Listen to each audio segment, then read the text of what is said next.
How we doing, folks? Coach Glenn here. Happy Friday. Today, we are going to talk about 7 tips to get you ripped.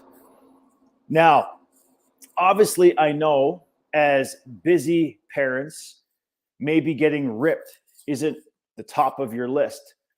But what you can substitute ripped with is less fat, feeling better, having more energy. Generally, less fat around the midsection is what most middle-aged busy people want.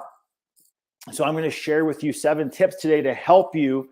And as a general rule, folks, if you're eating more calories than you're burning on a regular basis, you will gain fat.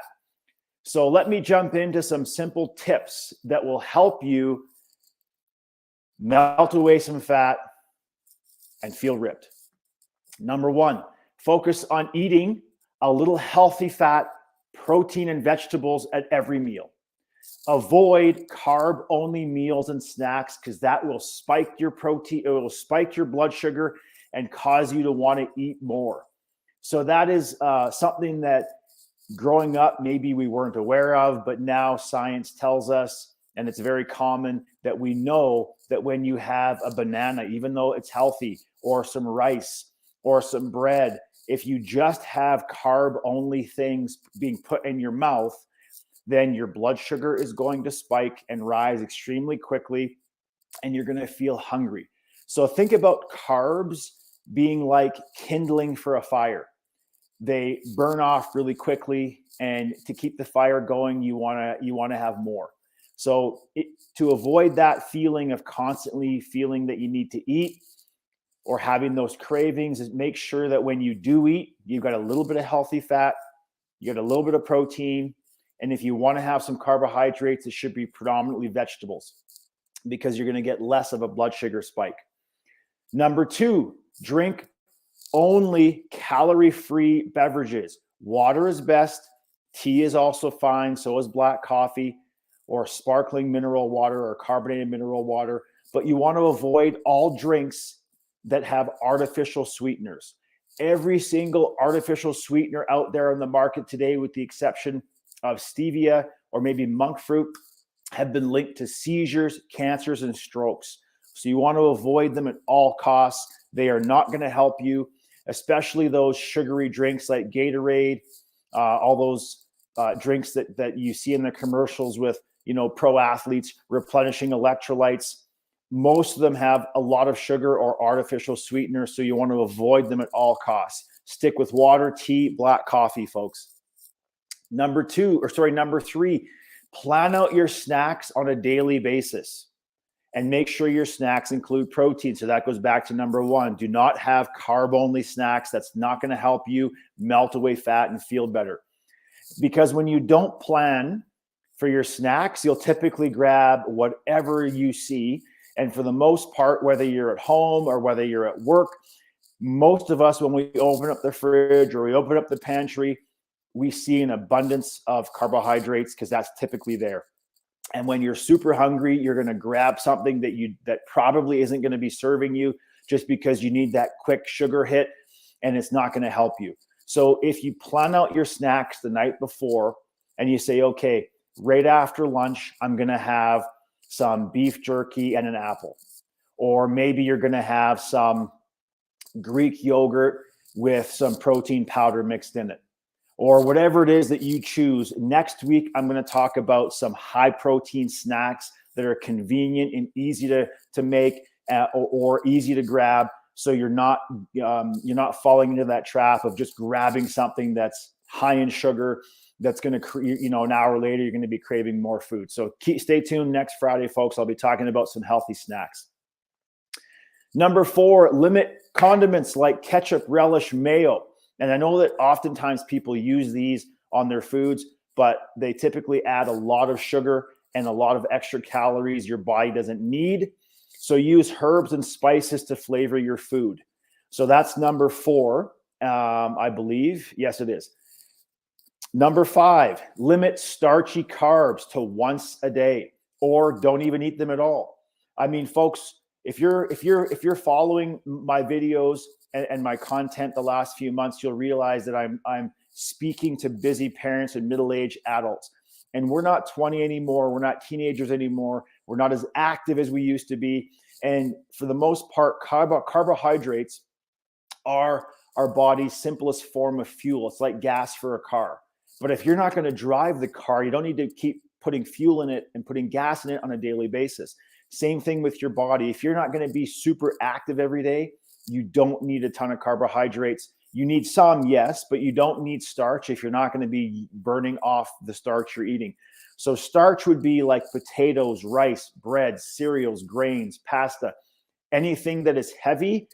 So folks, if you're not going to be super active, if you're not going to go for a walk or go work out or go do a spin class or whatever it is that you love to do, that's going to exhaust the carbohydrate stores in your muscle tissue, you don't need starch. I know, trust me, it was hard for me years ago when I figured this out, but unless you are using starch for fuel on a regular basis, and most of us around the age of 50, we're not, you don't need it. Stick to vegetables, maybe a few pieces of fruit a day, and I guarantee once you get used to that, you won't feel you're missing the starch.